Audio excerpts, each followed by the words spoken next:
Welcome to Haunted Homebodies, where Halloween isn't just a day, it's a lifestyle. I'm Ashley. And I'm Sarah, and we're your guides through the delightfully dark corners of comfort horror. Grab your games and your gummy worms. It's time to get a goddamn plan. I feel like very meandery today, so hopefully I can get a little snappier. This conversation is going to need meandering. I have weird feelings about this movie. Did you?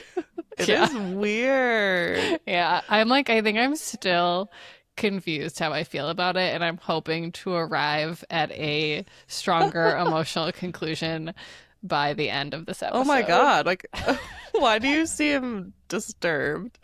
Because the internet loves it. Like, it's such a cult classic. For sure. And it should be something I loved, but it felt like it straddled a line where it almost was super bad, but then it wasn't super bad, but it wasn't super good. And I just don't see it. I really all right, well, I'm having a hard here. time. You're having an existential crisis about Tremors. That's really funny. So this is kind of what I was asking you last week, where I was like, how much is too much camp? How much is too much gore? Yeah. Where is that line? And clearly this movie is going to bring that discussion to light, because you are not sure. But I don't. Tremors. But it's that I think that Tremors is not enough camp. How? It's so campy. But also it's kind of well done, and they make a lot of good decisions. Right. And I don't know. We have a whole discussion. We're gonna We'll see how it plays out for me. Yeehaw! Oh man, well, we kind of just did a little mini intro discussion. You have feelings. You have a lot of feelings. This is gonna be a journey. This episode is gonna be a journey for me, I think, and I need your guidance on that journey. Okay, no, I am totally ready to be your spiritual guide through the movie Tremors, because I myself went on a really intense journey with Tremors. Would you like to hear it? Yes, I really would, after you're laughing at me going on an intense journey. Mine is over several years. It's a little less of a last night you went on a journey. Yeah. 2 nights. I obviously watched it over 2 nights because that is my adult life. I never watch a movie in one sitting. You need a sad 24-hour intermission. Yeah. That's funny.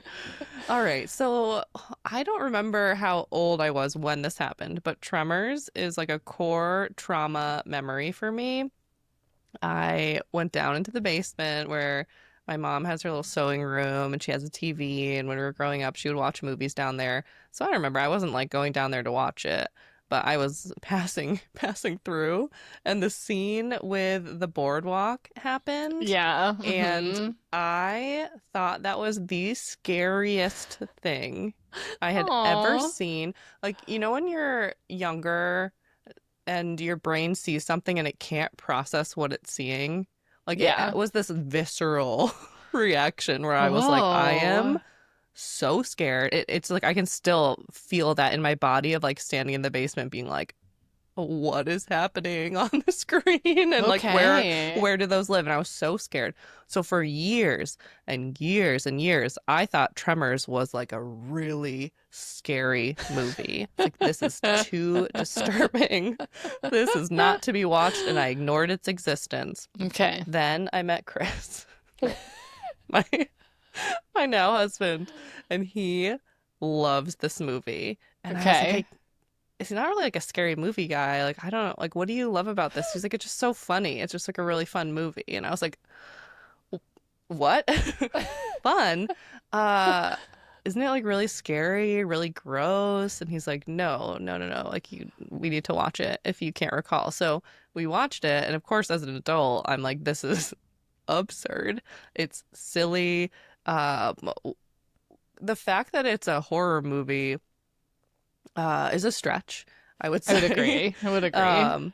you know, it technically fits. Like, you know, we've talked about how horror is like a huge spectrum, and there's family Totally. friendly horror and like horror only because, you know, a little bit of gore here or there. And this is just, you know, a pretty strict creature feature. But I mean, there's no real suspense, there's no real terror, there's no real No. fear. I mean, there's a little bit of fear a couple times, a little bit of tension, but the movie has keeps this sense of like everything's gonna be okay, kind of. Like it's not a movie where you're like, Yeah. oh, we're like things are bad. Yeah, like you said, like they're making pretty good decisions.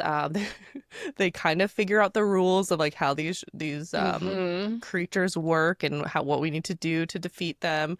I mean, they're like very heavily armed, particularly the Reba Yes. character and her husband. Anyway, Reba. it is just like a feel good movie to me in a lot of ways. It's really fun. So yeah, my opinion totally changed, and I was like, it's funny to think that it scared me so much, and I think the boardwalk scene is still so good. I do think it's like great cinema. And this movie is surprising. It's interesting because you're right. It's not the it's not trying to be like, oh, this amazing cinema with this perfect storytelling, but it's like it's a really kind of high quality film. The first one only. The rest of the I sequels, I can tried only watching the second one imagine. and I was like, dear God, just sci-fi level silliness.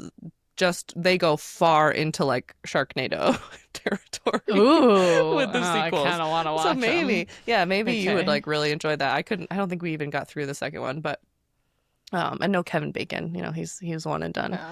So for better or worse, because I think I perused your notes and you have some feelings about Kevin Bacon in this too. We'll get there. We'll But get yeah, there.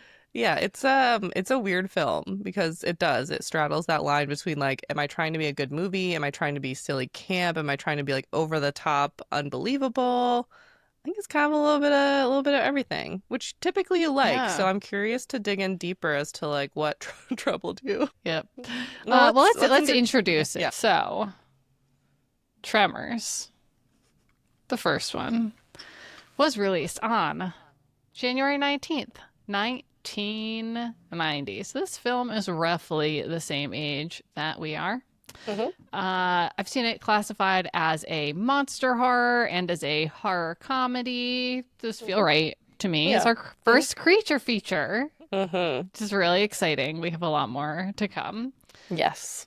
Rated 7.2 out of 10 on IMDb. And then this is where it gets a little interesting to me. It has an 88% critic rating on Rotten Tomatoes and 76% audience score. Yeah, that's surprising.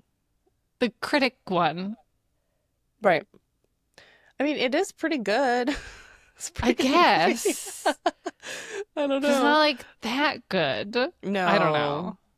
No, but like, didn't you say that they just had to, if it was positive, it was purely like, this Right. movie It is just has to okay. like go over it's just It's over not the like they were rating it an 8 threshold. out of 10. Yeah. So I feel like those numbers do get a little Yeah. bit confusing, but it does seem Right. high Like for I sure. would rate it positively. Yeah. Yeah, All right. yeah, yeah. So, a little synopsis of this film. Repairman Valentine McKee, played by Kevin Bacon, and Earl Bassett, played by Fred Ward, are tired of their dull lives in the small desert town of Perfection, Nevada. But just as the two try to skip town, they happen upon a series of mysterious deaths and a concerned seismologist, played by Finn Carter, studying unnatural readings below the ground. With the help of an eccentric couple, played by Reba McEntire, who is phenomenal, and Michael Mhm. Gross, the group fights for survival against giant worm like monsters hungry for human flesh. Thank you, That synopsis Wikipedia, is for that perfect. one. It was Okay, we went to spot Wikipedia. on. That was really good. That's really good. The Yeah. IMDb ones we have been reading previously are a little No, rough. Wikipedia is the way to go, especially for a cult classic, because you know those Wikipedia editor nerds who I love and respect very much. I donate to Wikipedia. Oh wow. I think it's a really important resource for the Okay. world. Anyway, they really nailed that Cool. synopsis. Yes, that It's was good. currently streaming on AMC Plus, or if you are like me and most of the rest of the world and don't have that, you can rent it. You know, the places that you can rent. Most Or if you own movies. it on DVD like me, that works There too. you go. I found it Even at Goodwill better. and I was like, yep, yep. You're Yeah, coming home. that feels right. Yeah. I found out that there are 7 Tremors films. Whoa. Did not know that. And one of them, I think it's Tremors 5, I'm not sure. Doesn't matter. It's called Tremors Bloodlines. And I saw that and I was like, oh, another transfer. Maybe we Another should franchise. maybe we should cover that one. Just like how I didn't see any of the Final Destinations in between First Yeah. and Bloodlines, maybe this should just be my only other Tremor because Well, I'm too, yeah. genuinely so curious what Bloodlines could mean in this context. I am too, and I also think that that is a great way to follow up Tremors is just to pick a random sequel. Like just out of the 6 sequels there have been, grab one out of the hat. Like, I don't even know. I don't think any of them went to theaters after this. That's my impression of the second I'm movie. They're sure. all straight. I don't even know they were straight to DVD. They may have been just like straight to Sci-Fi Network. I am curious, and I'm also going to be traumatized when we come back after watching Tremors Bloodlines, and you're like, I loved it. I Like, feel like this Sarah, was gonna no. happen. I can feel it coming already, but time will That tell. feels right to me. Okay, you mentioned you perused my notes, but if I could just take a moment to read aloud to you the questions that I rhetorically wrote down live while watching this movie. We do not need to answer these questions, but just to give everyone insight into what's happening in my head. And this is just the questions because I wrote a lot of commentary too. Hmm. Okay, so for starters, what's the guy equivalent of a Scream Queen, which I then Googled and they told me Scream King, and I think that's really lame. Oh, I don't like that. Yes, no, there's still Scream Queens in my head. Yeah, yeah. Everyone's a scream queen. Why did they make Kevin Bacon so unlikable in this movie? Mm, that's a hot Who, take. yeah, we're going to talk about it. Who was still letting the kids go outside after they already knew about the worms? That when you said that they make good decisions in this movie, everything except for minding your children, Truly. I don't understand. Truly. I'm gonna give you this one with really no context. She had to take her pants off. Really? Major Oh. owl. Graboids. Yes. That's what they call. So That's what good. the shop owner called them before he died. Graboids. It's such a good name. Graboids. It's so good. I I'm love all in on it. that. Yeah. Was this inspired by Dune? Which I don't know anything about Dune. I've never seen it, never read it, nothing. I know it there exists and that it's very popular. are giant sandworms, I was and gonna it's like say a there's a lot of major sand. plot point, and actually like a big thing that characters have to do, and it's like this weirdly cultural thing as they present it in the movie. Like it's like there's like this certain group of people knows how to do it, which is like move across the sand in this very particular rhythm so that the worms don't know you're above them. Oh, interesting. Yeah. So I looked up because of our paranormal story at the end of this episode. I looked up if like the connections, like where did the story come from? Because Uh-huh. the cryptid we're covering is so similar. Oh. And the cryptid, I think I can hear my little baby out there. Oh If you no. hear little squeakies, no, I think it's like happy squeakies, but Oh I'm not sure. good. This will be Jed's first podcast. Whoa, whoa, whoa, whoa. Really am distracted. Hold We on. should have him on sometime.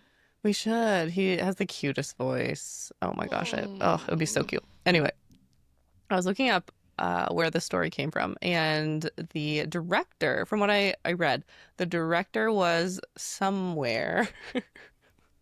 This is my great research and storytelling here. He was somewhere and they were pole vaulting from boulder to boulder. I don't know if it was recreationally or what, but he was thinking like, what if there was something? It was a what if. It was just a classic what if Okay. storytelling moment. What if there was something underneath the sand that we needed to avoid? And then, the rest of the story came from that. So I'm sure that then there was, what kind of creature would this be? What would live in the sand? So I'm sure it could have been part of it. Because Dune is old, right? Okay.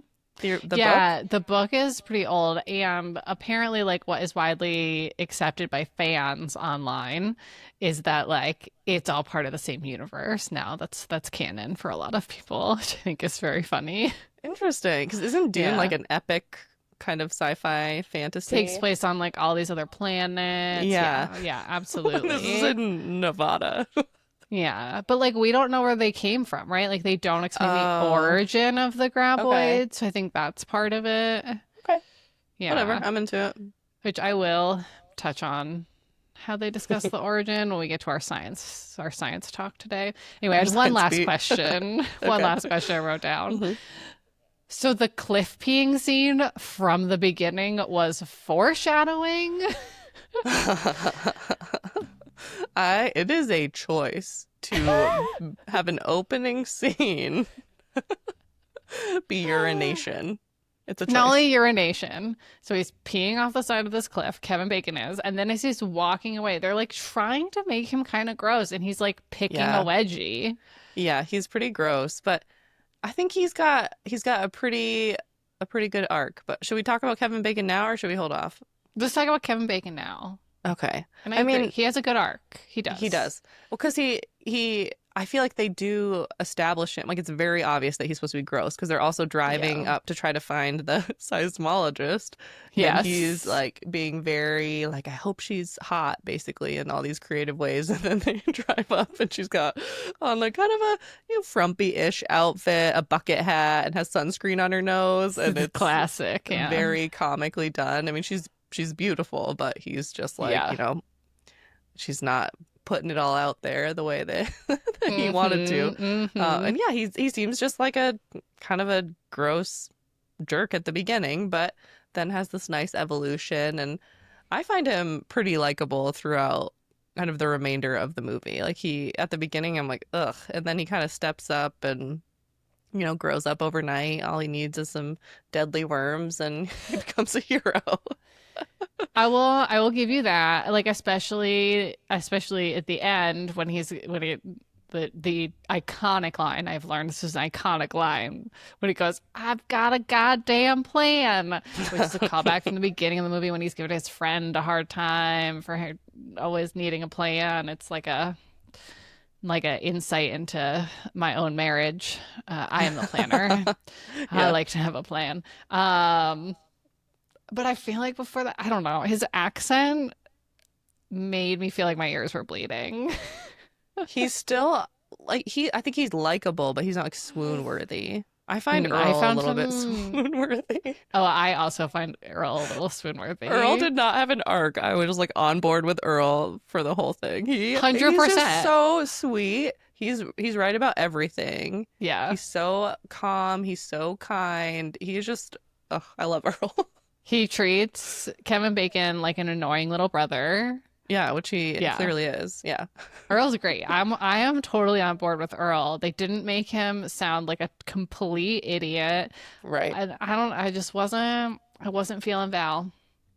Yeah, no, I agree. I mean, I don't think he was a character where I was like, oh, this guy is great. But like I said by the end, I was, you know what? He's okay. Yeah. He's He okay. comes around. He's He likable does. enough and enough for us to be like rooting for him. Like I think throughout it's enough for us to root for him. And then I like kind of the banter between him and Earl. And I think if it was just Earl and then like another like kind of nice salt of the earth guy, it would have been pretty boring. So I feel like their dynamic is good and they're different enough characters that it makes the story more engaging. But was it confusing for you because you are like wanting to like Kevin Bacon? Like, was it because it was Kevin Bacon Yes, that I it was the like Kevin problem? Bacon. I think Yeah. that's possibly it. And you just Yeah. wanted him to be like a character where you're like, I love Kevin Bacon in this movie, where you're like, ugh, he played a really annoying character, but he played him good, pretty good. Maybe. Maybe. Yeah. Do you like him more Also, in this or Friday the 13th? So I didn't realize we just did two we did too. almost back to back Kevin Yeah. Bacon movies. Which I love. Which I love. Yeah, I me too. don't know if you saw, but in my stream of consciousness note taking while watching the movie, I was like, should we do a whole podcast where we watch Kevin Bacon's prolific filmography from start to finish? Maybe. Yeah, maybe. I mean, oh, gosh, we just need this What to a be our job, journey and that would then be. 1,000%. If this podcast ever became a full-time job, I would put aside a week, and that is what we would have, a Kevin Bacon week. No I don't know if we problem. could do We'll rank it in them. a week. Kevin That's Bacon true. has been in Month. so That's many true. That's true. things. And So a many really things. wide range, like in terms of quality, genre. He's been Yeah. all over the place. But has he been in enough horror movies where we would consider him a scream queen? I think so. I think so too, right? Like he's in Yeah. like iconic horror movies when he's in Yeah. them. Yeah. Yeah. He's in enough, and he was in some Yeah. random queer horror movie that I saw recently that was called something. Uh oh, it was called something. Yeah, good one. It was called it was called They Them. Very bizarre film. Yeah, Interesting. yeah. Okay. It's That feels what like is a that? dangerous title to start with. The whole movie, yeah, is like really. It's about a conversion camp. Oh I no. feel like this whole little conversation should probably be cut because it's just kind of like a trigger warning. Wait, was Kevin Um, Bacon like a villain in it? yeah, Is he having a he. villain arc like Hugh Grant is? I don't know. He was like the owner, head of the camp, whatever. So Oh, obviously not a good guy. But okay. it's a lot. It I think it was made by Peacock, and it was like a why are you going here without maybe doing like the necessary research and Got background, it. and you know what I Okay. That's mean? what like immediately what my fear was when you Yeah. said the name of it. I wouldn't say that it was like I don't know. It's hard to say like without being a member of the community to be like, "Oh, it wasn't that bad." Like I don't Yeah. know how it would Okay. feel. But it was a choice, and I was like, I don't think Okay. it seemed more like using that to be like inflammatory, and I don't know. Mm-hmm. Like trying to be woke, but like if you're trying to be woke, like are you woke? Yeah. Do we want to be Yeah. woke? You know Okay. what I mean? Yeah. I don't know. That's not a very articulate opinion. I wasn't ready for I see this what you're saying. conversation, but we can always circle back to that Okay. movie in the future if it comes up. But I If we love do a that Kevin Bacon month. I love that he is entering his villain era. I think that is great.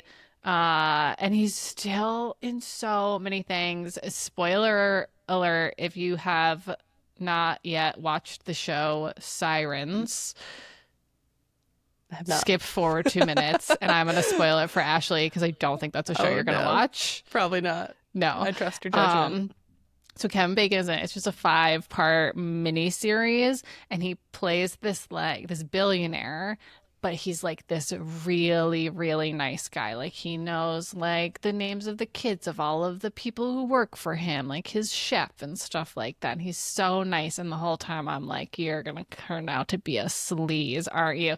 And it is Yeah. like the last 15 minutes it all comes out like that. And he was so good. He was so good. He's entering his villain era. I'm here for it. Wasn't he wasn't he the villain in another movie earlier on? It was like The Invisible Man or something. I don't know. I haven't seen it. Like I just have a like vague memory, like an old thriller where he is invisible and tormenting a woman or women. I don't remember. We didn't do our research on Kevin Bacon, so we're No, just we're gonna here to have talk to about Tremors, X and let's this. get back to it. So, another contender for a real scream queen in this movie, who I do not believe acts anymore, but the little girl in this is the little girl from Jurassic Park. Oh yeah, She's yeah. so good. She is great. She's a great. I don't even say like child actor. Like she's just good. She is like great at making me feel her fear. She is one of the Yes, reasons that Jurassic Park is so scary. I totally agree. I Yeah. totally agree. Yeah. Yeah, she's She's fantastic. amazing. Great scream queens in this.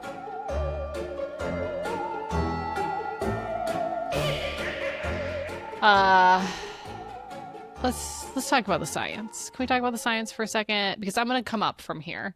This is my last gripe, Okay. and then we can talk about good things. Yeah, no, here, It's hit not a me gripe. with. It's just a goofy thing. It's so goofy, and I couldn't not say it out loud. Okay, you got to get it off your chest. Okay, so Rhonda, our seismologist, who, to define that, is someone who studies earthquakes. So she is a form of geologist. Okay. Let's just establish that here. Also just becomes an expert in all things science in this movie.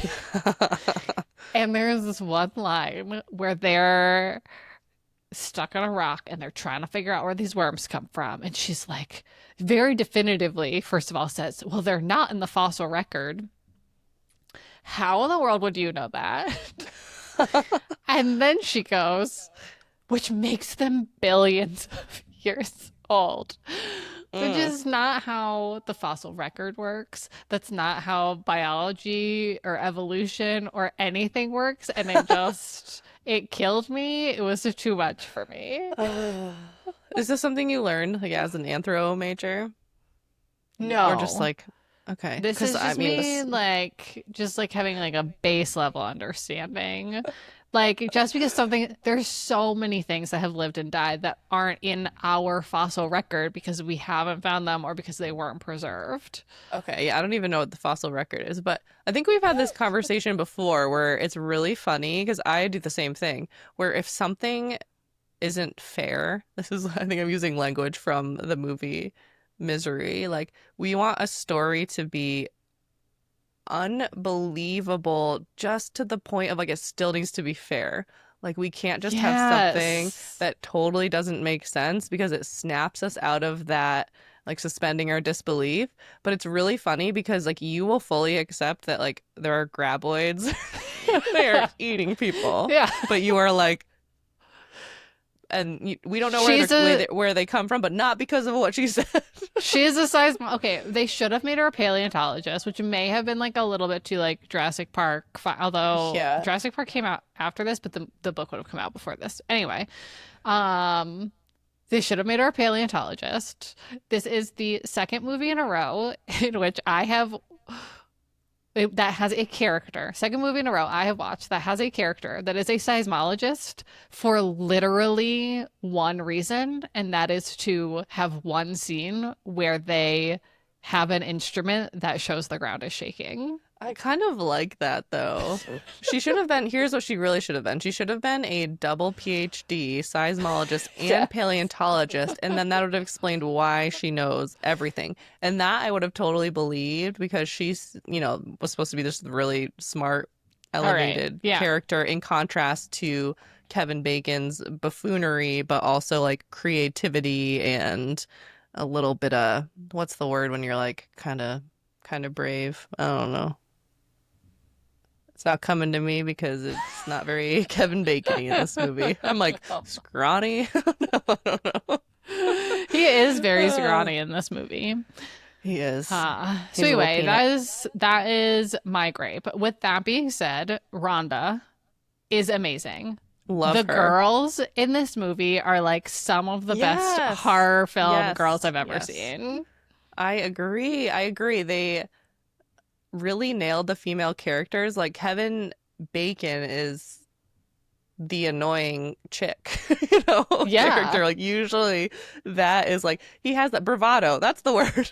There you go. He has a little bit of the like bravado and but it's like mixed in with all of these other just not as macho kind of traits. So he's just not super strong or fierce or has any special skills.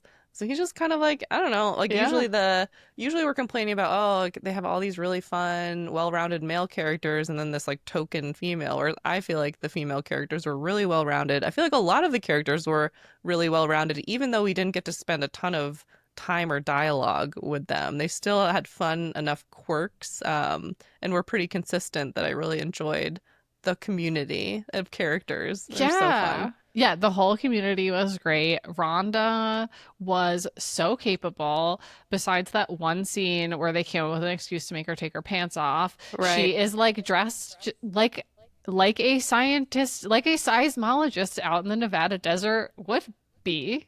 Yeah. Like I loved that. And then Reba. Oh my gosh. So good. And her husband. They're Yeah. fun. They're a fun Yeah. little So little couple. this was Reba's first acting role. Yeah. She had been a musical artist for years. This was her first ever acting role. She was so good. Her character is so capable. So her and her husband have this like basement full of guns and weapons, and she is like just as adept as he is in all of them. Yes. Oh, I love it. I love it. That I think this movie, which maybe didn't strike you the same way, but maybe it will if you ever give this a second chance. This movie, like we're talking about the cast of characters and these quirky, likable characters, and not necessarily like if you put Reba and her husband on paper, I'd be like, I don't like them. Like, oh yeah, not for me. But in this movie, they're super likable. They're super fun. They're perfect for the story. And I think that part of why I like this movie is because of Chris. But another part of it is because it has these cozy elements, I think, that make the story special. Like, I find the town to have that, like, it reminds me, it's nostalgic for me. It reminds me of two separate road trips where I went through either Nevada or the desert. Kind of brings me back to that. I feel like I know that town. Like, I've driven through that town. And just the really quiet town with just everybody knows everybody, but like there's still some interesting people who live there. And, you know, it's not particularly charming. It's not trying to be like super cute, but there's something about it that just gives that like cozy community feel to me. I don't know. And I think that's part of why people like it. It has this um ability to like make you a little bit attached to it, you know? And they all know each other, and then they all like come together and look out for one another. Yeah. I think that is really cool. Yeah. Yeah. Cozy feels right to me. I'm with you. I mean, we're a cozy horror podcast, so it's gotta be at least a little we cozy, should be. right? Yeah. Yeah. Yeah. Gotta be a little cozy. We'll find it's always the a stretch. Cozy. Yeah. I'm like, what here is cozy? I'm like, gross worms, no. Sand, no. Quirky townspeople, yeah. 100%. We are here for it. Old-fashioned gas stations. I like, you know, there's a few of those still out there. Oh my gosh, where they're like, I'm like, where do I put my credit card? Where does it go? It's cute. It's cute. Okay, can you tell me more about why this movie is funny? I don't get it. Like why it's considered a horror comedy by some? Yeah, and like you said, Chris thinks it's really funny. Funny is not what I got in my watch. I don't remember. Okay. I don't think I have much to offer here. Because I don't remember thinking it was particularly funny. I think fun. I do think the banter between the two main characters is funny at times, but it's not like I struggled because funny. Yeah. I don't know. It's probably just not your cup of tea. Okay, that's fine. You know, in terms of humor, have to be. Yeah, but I think it. I'm still just. I'm a little confused. I'm a little confused because I'm thinking back and I'm like, it's so campy. You know, it's like it seems up your alley for sure, but maybe it's just not. But like the practical effects were really good. Like had the worms been ridiculous, had the boardwalk scene not been so well done, it would have been campy. But instead, like they did a good job. I know, but the Graboids, I think the practical effects are good, but they're still very goofy. Like they look like something you'd see at like Chuck E. Cheese come out of the ball pit and like grab a small child. Terrifying and fair. Oh man. Yeah, I don't know. I don't know. I don't have anything really concrete to offer there. All right. Well, we don't think the movie is that funny. That's okay. It is campy.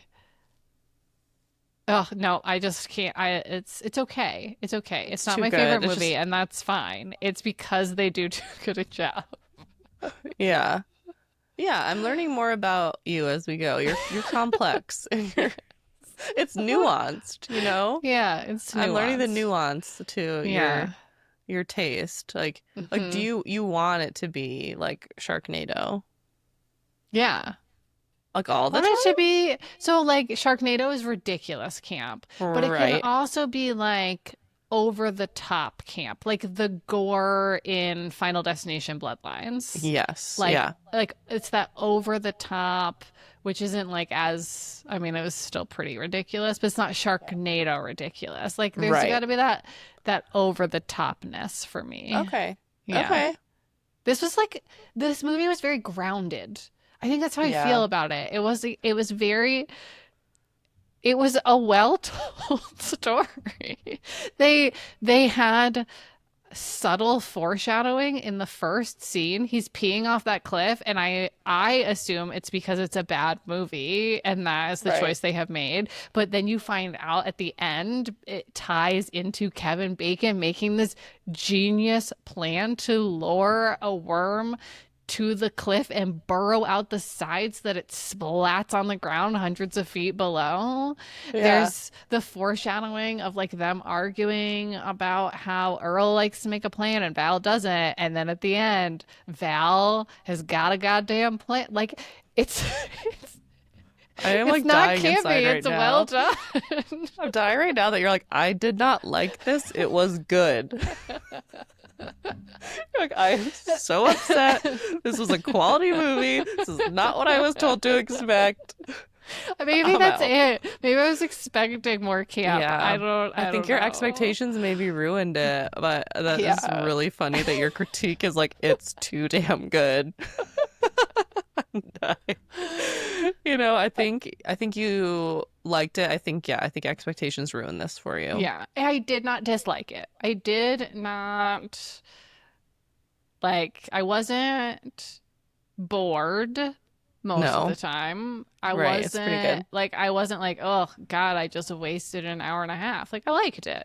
Yeah. It's fine. Yeah. It didn't hit the mark for you, but you can acknowledge why it's hits the mark for a lot of other people. Yes. 100%.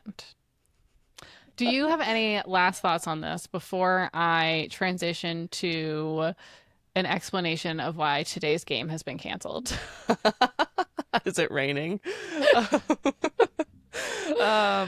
No, I think we pretty much covered all of the hot spots. I think that it's you went in with a certain expectation and it wasn't met. I Yeah. went in thinking like I'm gonna be scared and then was like, this is a fun ride. It's And like my husband almost the loves it. opposite. Yeah. Yeah, and when someone you care about really loves something and then you were like, this is fun, and it just like Yeah. it's much easier to get on board when you're with a fan. And it's like if someone watched Lord of the Rings with us and they enjoyed it, then we would be like bonded for life. Whereas I think like Courtney watched it with me once and she watched the Two Towers and she like liked one scene and I just was like, you're my best friend. It's like we're bonded, we're sisters for real now. It's like the opposite then when you try to show someone something that you love and they don't like it and you're like, That's always my a hard world is one. shattered. My world is Yeah. shattered. It happens a Yeah. lot with Chris. Not that he necessarily dislikes movies I show him, but he will fall asleep. Okay. I Yeah. would get mad Yeah. initially about that, a little offended, and now I'm just like, he's just tired. I We're am just all worried. tired. I feel like at some point on this podcast, we may get to a movie that you love that I don't end Mm. up enjoying.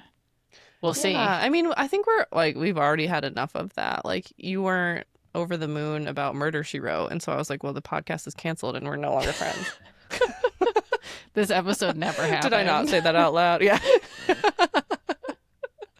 Oh, is this my first time telling you that? We're not actually friends, and yeah, this I this didn't podcast dislike is. Murder, She Wrote. I I just know, didn't I know, like I it know, the level that you liked it. I know. I'm Yeah. like, I'm fine. Okay. No, it's okay. I think, despite what I just said, I think we're mature enough to agree to disagree. And We'll also, see. generally, I'm the popular votes in terms of what the internet I says. think it's true. I think it's very true. I Yeah. mean, if we watched like the original Halloween and you were like, I did not like it, I would just be like, well, it's okay to be wrong. I think You that know? would be like, but why are you doing this podcast then? Yeah, It's such a yeah, fundamental one. yeah, yeah. There's definitely like so. I think Chris doesn't really. We're meandering now, but like I think Chris doesn't really didn't like Halloween when I showed it to him because it's like a slow burn and he doesn't do slow Because burns. he So it's falls like asleep. exactly. Yeah. And it is a slow burn. So I'm like, oh, for someone who likes, kind of cheesy action flicks, it's probably not going to be for you. Okay. But as long as you respect it, you know what I mean? Like you didn't really care for Yeah. Tremors, but you respected it. Like if you went I in and you're just like That's the Halloween is problem trash. with Tremors. I respected it too much. Too much. Yeah, you're like, how did we get here? I needed All just to right. go Well, further over one line. yeah, It's well, two in the watch middle. Tremors 2, Tremors Bite I Back, or can't whatever the heck wait. it's called. No, we've It'll watched be Tremors fine. Bloodlines. Earl is in Tremors 2 and other ones. It's like Earl and Oh, Reba's husband, whatever his name is, I okay, think. great. Yeah, it's very. I mean, I thought the first one was campy, so maybe my camp meter is off, but it was so campy that I could barely sit through it, so I'm curious to see if you prefer it. Can't wait. Add it to the All right, schedule. tell me why the game is canceled. Okay, so I was really excited for this because we were going to play a classic game. I was not going to make up a game. Are you familiar with 6 Degrees of Kevin Bacon? Yeah, Okay, I for our am a conscious listeners, human. Yeah.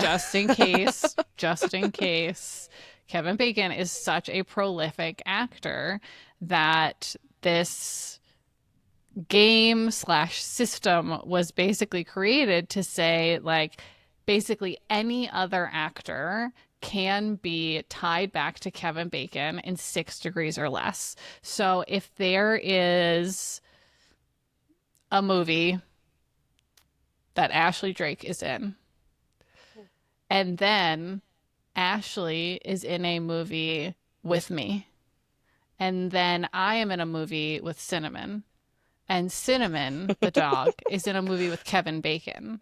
What that means is that Ashley is 3 degrees separated from Kevin Bacon. What kind of scientist are you now? I'm a You're a baconologist. genealogist, a baconologist. That's good. I like it. Yes. So I was like, okay, let's go back to some of the movies that we've watched so far on the podcast, pick the star of the movie, and figure out how many degrees of separation between them and Kevin Bacon. I had this whole thing planned, Yeah. and I was like going to give you hints of like what movies and actors to jump through. Every single one, 2 degrees. 2 degrees of Kevin Bacon. So there's only one person, and I was like, this isn't a game anymore. It's not fun. That's so because funny. Kevin Bacon has been in so many movies with so many people. Like I started with Scream, and I was like, okay, Kevin Bacon, Nev Campbell, how many degrees of separation? Oh, they were in a movie together. Okay. 1 degree of separation. Like, and it just went on from there. It was, anyway, the game is canceled. I did not bring a new game to this, but I did want to talk about, That's funny. It's called the Bacon Number. And there's actually a website you can go to that looks like it was built in like the early 2000s. Maybe it was, and it has never been updated. And I love that about it. It's called oracleofbacon.org. We will link it in the show notes. And you can literally just type in the name of an actor and find out what their bacon number is. You can actually apparently do it with other actors too, which I think is a lot of fun. Yeah, yeah. I mean, like, I love that someone took the time to do this. It's really funny. Okay, that's it for today's comfort horror recap. Sweet dreams, homebodies. And now it's time for your bedtime story. Sara, welcome to our first cryptid feature. Yay! Do you have a favorite cryptid? No, I would have to think about that so much more. Yeah, I probably should have sent you this question in advance. That's really. Do you have ones where you're like, they're kind of cool, or I know a little bit more about them than I should? Do any come to mind, or am I just putting you on the spot and you're like, what is a cryptid even? No, I did recently Google this to make sure I had a good understanding of what a cryptid was because my hairdresser is just like a lot cooler than I am. Like she would love stuff like this, and she asked if we talked about cryptids, And I was like, yeah, totally. And then I had to Google it to make sure that was right. And I was like, okay, we will. It's fine. Yeah. You're like, am I a liar? I actually, like, cryptid was a word that I'm like very familiar with, and I know of a lot of cryptids. And then I was researching for this episode, and I was like, do I know an actual cryptid, like what that means? Like, could I define it? If someone was like, what is a cryptid? I'd be like, it's a thingy, cool thingy in the woods and sometimes other places. No. It's basically some kind of creature that is not confirmed whether it's real or not. That's a cryptid. Yeah. I think I do have a favorite cryptid. I didn't spend a lot of time thinking about this, but I think mine might be the Mothman. I just really big fan of his work. Very creepy. One of my earliest horror films was Mothman Prophecies. Oh. We'll probably talk about that just because I have like my own special part of my lore. But yeah, I just think the Mothman sightings, the bridge collapse, like it's just such a story that's hard to believe it's real. I love it. Allison, the hairdresser, and I talked about Mothman very specifically, so funny. But we're not talking about the Mothman today. Today, we are talking about the Mongolian Death Worm. So this is our worm podcast. We now have a worm podcast. So to find this little critter who sounds so sweet and cute, we are traveling all the way to the Gobi Desert, which spans a large region of northern China and southern Mongolia and is the 5th largest desert in the world. We're not on the podium, but we're pretty big. I don't remember. I don't have a good idea of how big deserts are, but it's big, okay? It's very big. I also learned that it is what's called a semi-desert. Did not know that was a thing, but it has some grass and vegetation, it's not a total barren wasteland. I'm not sure how that works. Also, unlike what I presumed to know about deserts, it gets very cold here. So in the winter, at the Gobi Desert, it'll be like negative 36 degrees Fahrenheit. That's cold. Deserts can get real cold, yeah. So it is the coldest desert, aside from the polar deserts. I'm just giving you a lot of Gobi Desert facts here, okay? I just gotta set the scene. Also, at the Gobi Desert, I found out that it is the second most popular paleontology site in the world. Now, this website that's giving me all these facts seemed a little bit like, we're number one. Like, it was a little trying to... so, I don't know. I didn't fact check that, but there are a lot of cool dinosaur shit there, okay? Adding to the fossil record. There you go. The Gobi Desert. So we wouldn't have been able to, I mean, maybe we would have to check the fossil record to see if this cryptid is real, and there's nothing in the fossil record, so it's got to be billions of years old. Science, Sarah. Accept it. All right. So, why are we in the Gobi Desert? Why are we talking about it? Who lives there? Maybe I'm going to get into the cryptid. I don't know. First, I'm going to tell you there's a handful of humans who live there. I don't know if they live there. It seems like they're just nomads who kind of pass through, make camp. I'm not really sure what they're up to.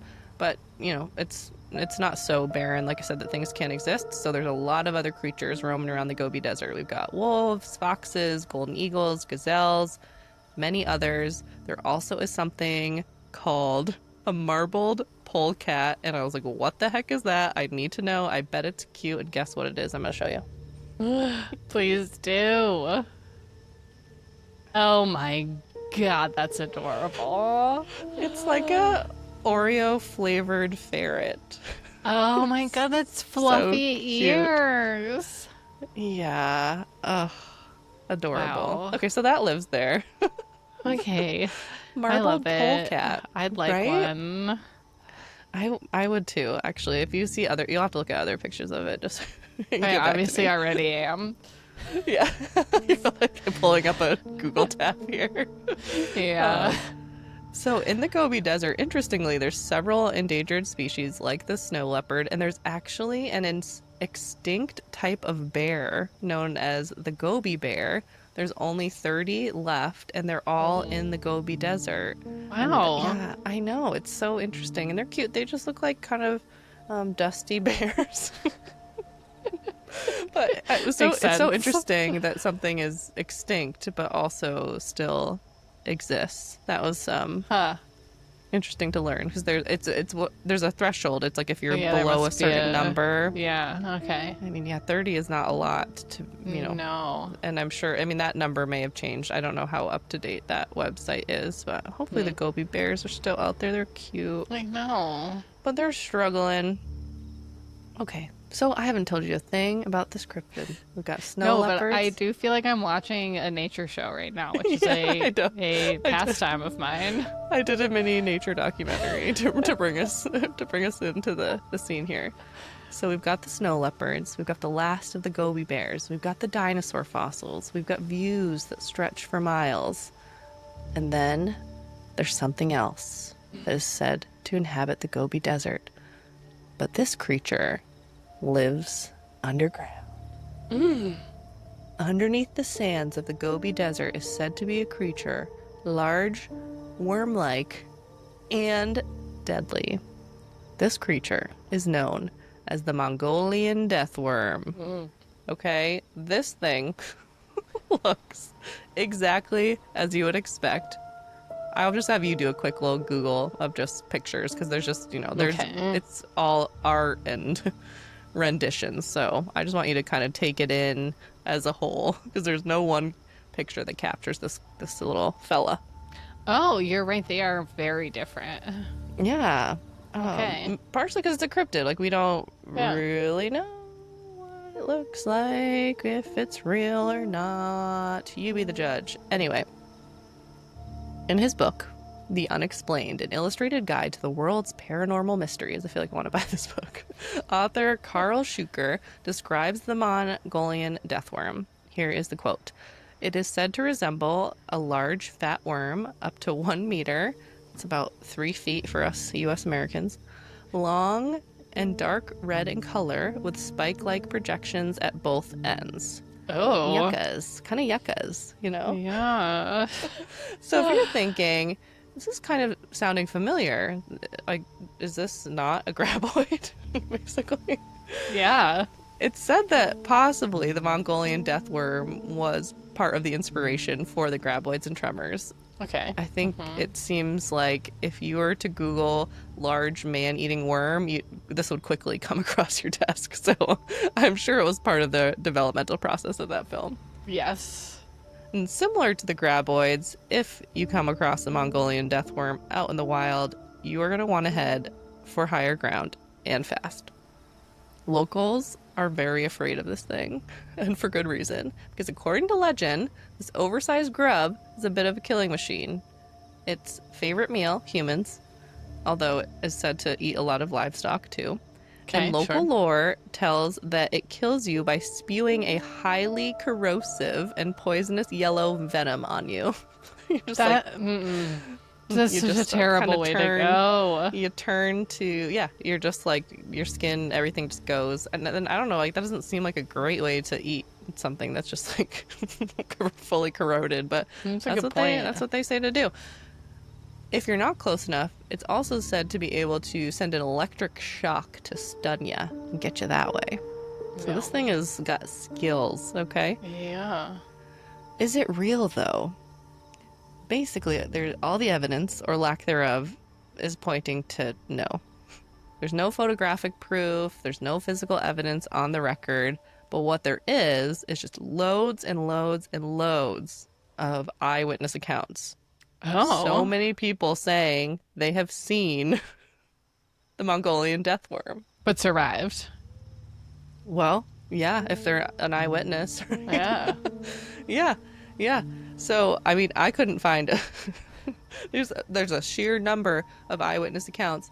I couldn't really find, stories or anecdotes that would suggest that the thing is so prolific that if you go to the Gobi Desert, you're going to see a giant worm. But, this is kind of how lore works, right? It's like so-and-so saw this and told so-and-so, and so it's just the story has lived on forever and ever, and that is part of it, right? It just got that kind of urban legend feel. And also, there's this belief that it's responsible for deaths and disappearances and livestock going missing, but I also just listed like a lot of other predators that live in the Gobi Desert. So there's that. There's also another side to the explanation of like people seeing something that they think is the Mongolian death worm. And that could be a similar worm-like creature that's real. So I'm going to describe to you some of the real creatures that people suspect may be responsible for either prior sightings or current sightings. And I will just say, I don't know to confirm that any of these creatures necessarily live in the Gobi Desert, but they are real. Okay. Real creatures. So in order for something to survive in the desert itself, it couldn't be like an actual worm. I think we're kind of assuming that, it's called a worm, but it's not like a, what we'd think of as like a little worm out on the out in the garden, because they're like wet, they need moisture, they're very flimsy. We're not really sifting through the harsh desert sands. So what it could be though is a snake or a legless lizard. Now, you might be thinking, is a snake not a legless lizard? Because that's what I was thinking. Like, what the heck is a legless lizard? Basically, it looks exactly like a snake, but they have defining characteristics. Like, I guess lizards have ears, and they can blink. They have movable eyelids. So there's certain things like that make you either a lizard or a snake. When I was looking up different pictures of the legless lizards, I was thinking that it kind of looked like if a child tried to draw a snake and then that snake was then brought to life by a genie. That's what the legless lizard kind of looks like to me. Like the eyes just look like they're kind of in a weird spot, like the contours just aren't there. That's like beautiful. They're still creepy, but not in that like visceral snake way where you can see a snake and you're like, danger, Yeah. Okay. They're kind of goofy. It's kind of cute. Yeah, they can be kind of cute.